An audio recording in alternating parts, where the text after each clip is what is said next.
Wabash, the gentleman's rule. You gotta believe in that stuff. Wabash always fight.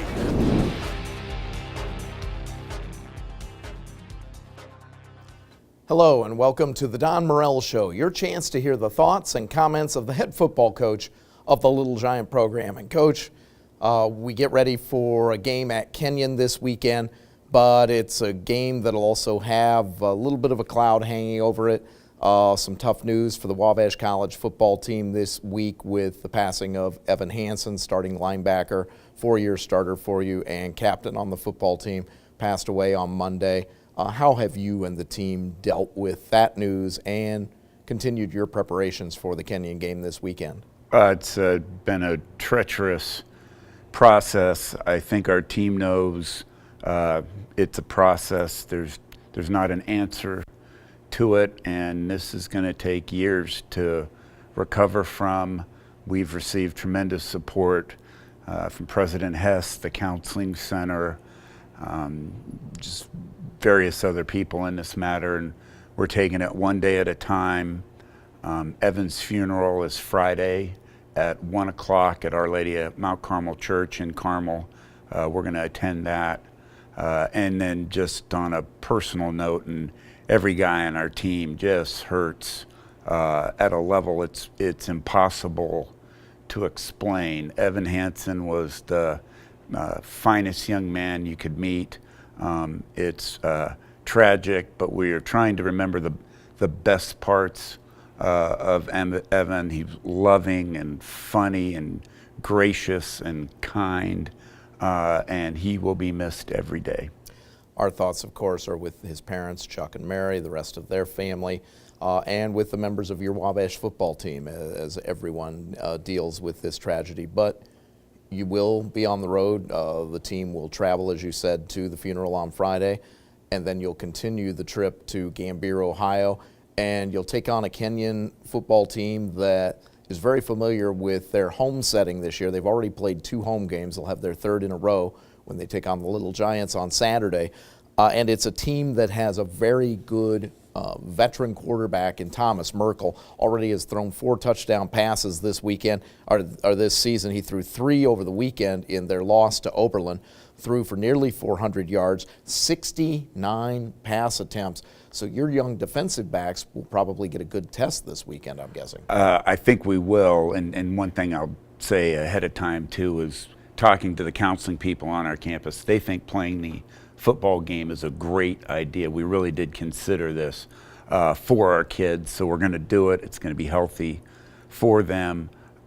Specifically, Merkel is a fine quarterback, had an outstanding freshman year, was very good last year, and certainly is one of the more talented quarterbacks in a pretty talented quarterback league.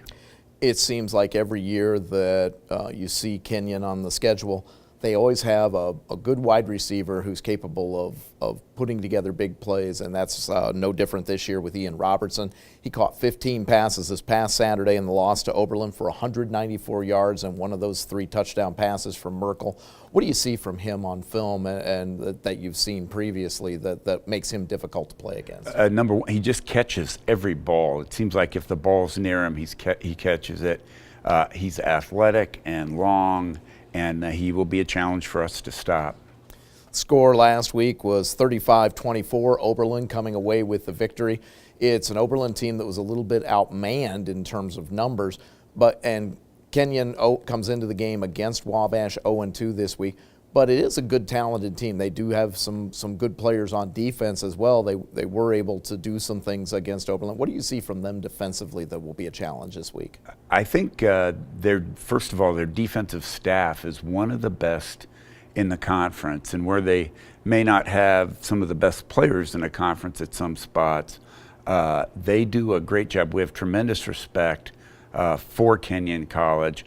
A couple years ago, our 2015 team was very talented.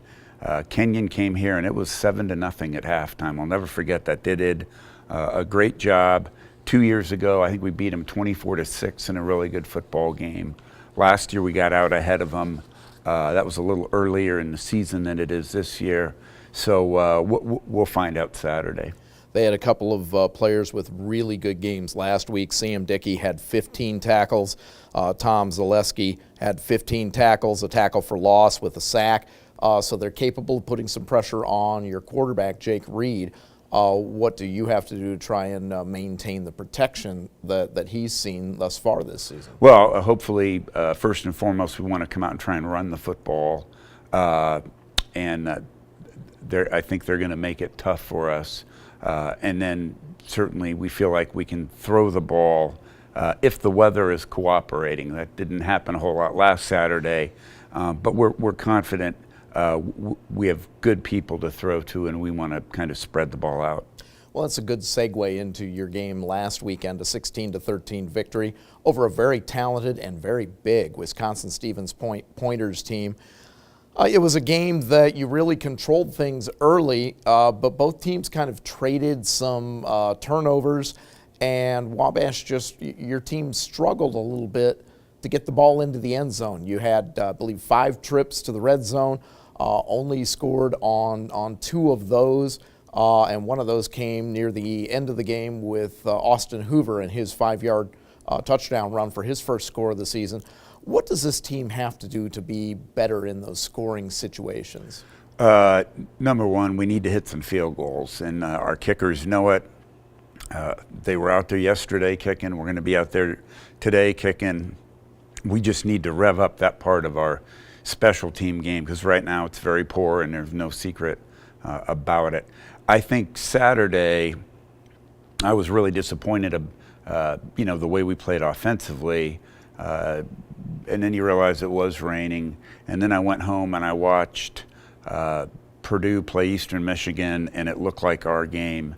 And then I saw the highlights of the Notre Dame Ball State game, and it looked like our game. So there's no doubt rain does affect a football game.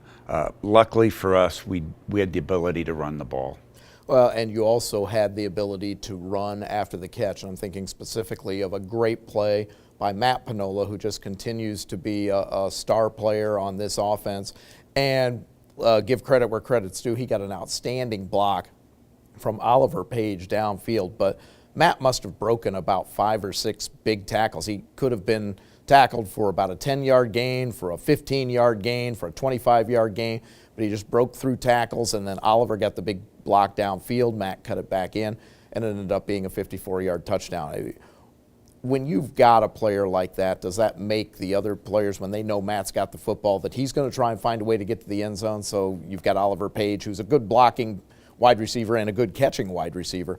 Just make that extra effort to make sure you try and spring him free? You know, they do, and they know it's going to be exciting. And if you look at every time Matt touches the ball, the result is a touchdown or a first down. And we would be foolish not to get him the ball more often. As we look at some highlights from Saturday's game, one of the things that you were able to do, we won't see it in the highlights here, but early in the game you were going with some unbalanced formations, and it really gave, it seemed, Wisconsin-Stevens Point something to think about, and I think it was something that they struggled with a little bit. Is that something that you'll see more out of this football team as the season goes along, or was that something you specifically wanted to do for Wisconsin-Stevens Point? We didn't want to show it in the opening game. We wanted to save it for Stevens Point, and just a way to kind of deal with their size advantage. We felt like we had a formation advantage at time, and then certainly the last drive of the game, we held the ball for the last 6.5 minutes.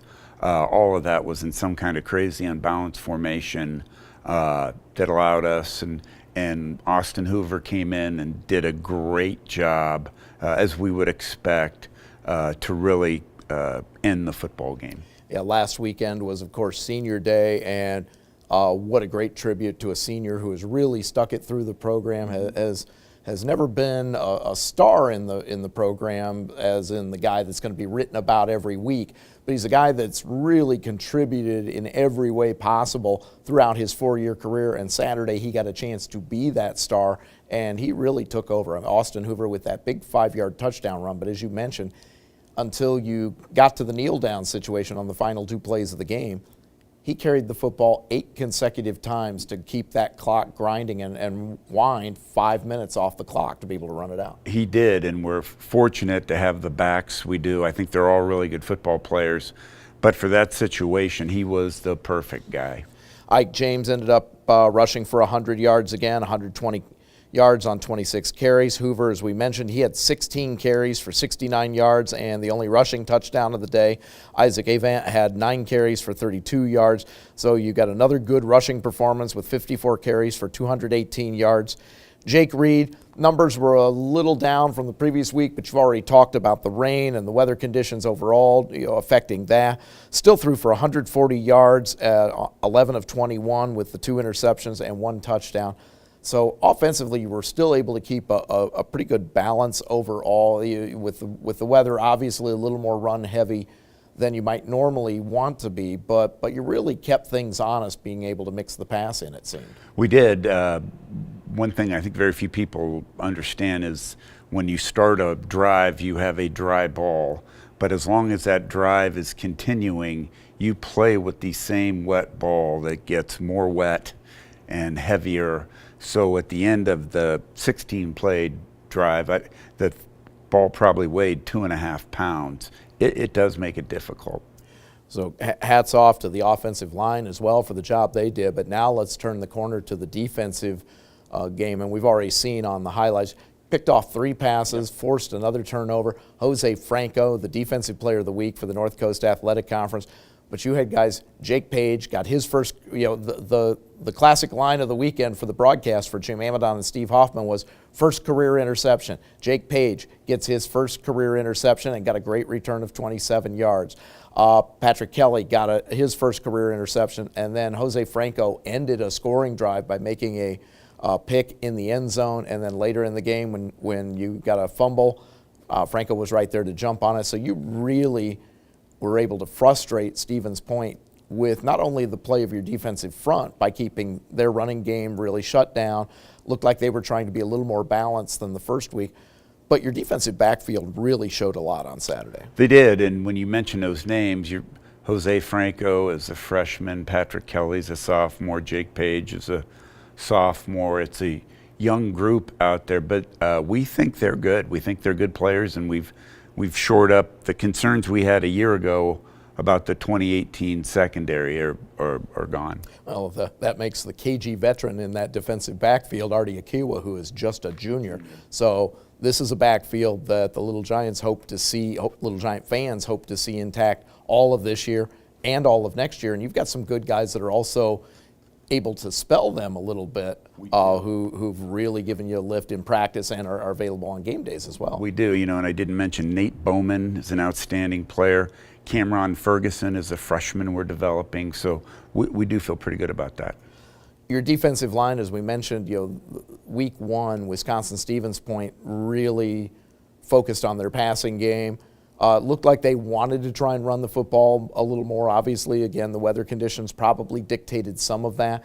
But it seemed like every time they tried to get outside on your defense, there were 5, 6, and as the play continued to develop, 7, 8, 9 guys you really run to the ball as a team and really kept them frustrated, would not let them get wide all afternoon long. I thought we played really fast on defense, and we'd like to do that again the rest of the season. You get back into conference play on Saturday against Kenyon. So how important is it to keep things rolling? You've got the early win against Hiram. You're back on the road again before you come home for homecoming against Worcester. Kenyon's one of those games, if you're the casual fan, you can look at and think, well, it should be an easy win based on what we've seen so far. But you can't take a team like Kenyon lightly. As you mentioned, they were a team that came in here a couple of years ago and really showed that they're capable of playing. How do you keep the guys focused on that? I know maybe a little easier this week with some of the other circumstances, but how do you do that when you get ready to go on a road trip like this? I think this is just going to be such a difficult week anyway. We're just going to take it one day at a time. That's not a cliche. And then probably the biggest day this week will be Friday, Evan's funeral. And then we're going to do our best to load our team up and start thinking about the game from there. But we are taking it one step at a time. Coach, I know it's been a tough week for you and the rest of the coaching staff, certainly your players. Appreciate your time this afternoon and every week as always. Appreciate our crew as well, getting us set up and ready to run here. Of course, we'll have the game for you Saturday on the radio. It'll be on 91.3 FM, WNDY. I'll have the call with this very show, the Don Morel Show, beginning at about 1:40. And then we'll get set for the opening tip at 2 o'clock, kickoff at 2 o'clock, a little different time than normal for a road game in the North Coast Athletic Conference. It's something we're going to get used to this year. We'll go to Denison. We'll have a 3 o'clock game, and of course, homecoming will be 2 o'clock. So the 1 o'clock standard start kind of out the window this year. So 2 o'clock kickoff on Saturday. Again, the pregame at 1:40 on the radio. Kenyon will also have video and live stats available, and there are links on the Wabash College website. We invite you to join us and enjoy the game if you're not headed to Gambier, Ohio on Saturday. That's going to do it for us this week. You've been watching the Don Morel Show, your chance to hear the thoughts and comments of the Little Giant program. We'll talk to you next weekend. Wabash, the gentleman's rule. You gotta believe in that stuff. The Wabash always fight.